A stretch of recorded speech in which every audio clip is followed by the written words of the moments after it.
आँखिया के खून से लिखिला पतिया जी, आँखिया के खून से लिखिला पतिया, भैया स्याही से महंग भली तोहार दीदिया, भैया स्याही से महंग भली तोहार दीदिया।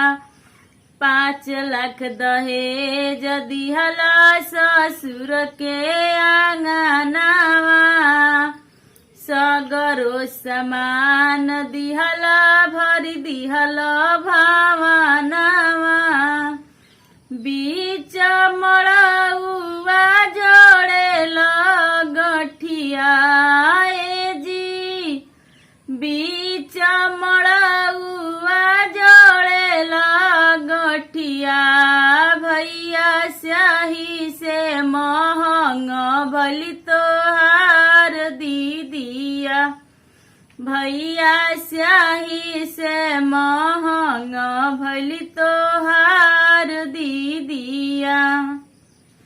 नई नई साड़ी लेके गईनी ससुरावा, सासुरानी छीन लिहली दिहली पियरिया, ऊपर से ननदी बोलेली बोलिया जी, ऊपर से ननदी बोलेली बोलिया, भैया स्याही से महंग भली तोहार दीदिया, भैया स्याही से महंग भली तोहार दीदिया।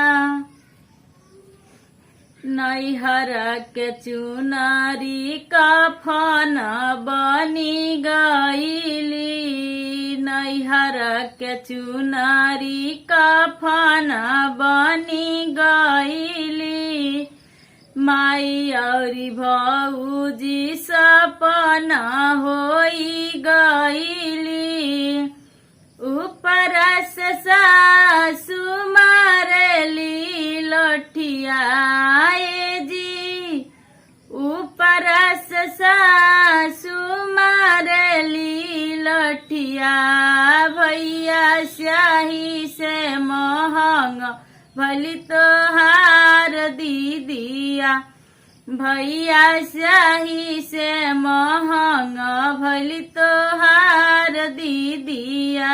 4 दिन से खैला बिना भइल दूर गतिया, 4 दिन से खैला बिना भइल दूर गतिया, हमारा से रूसल बाटे हमरो किस्मतिया,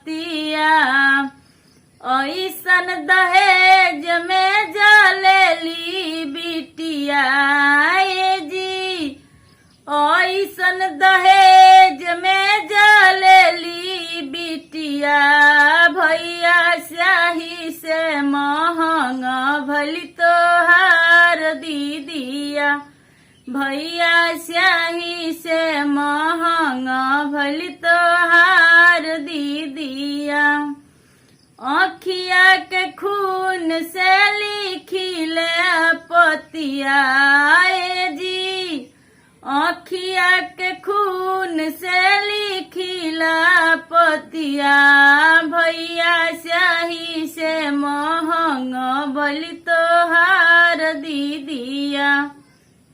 तो कमेंट करके बताइएगा कि मेरा ये सॉन्ग कैसा लगा।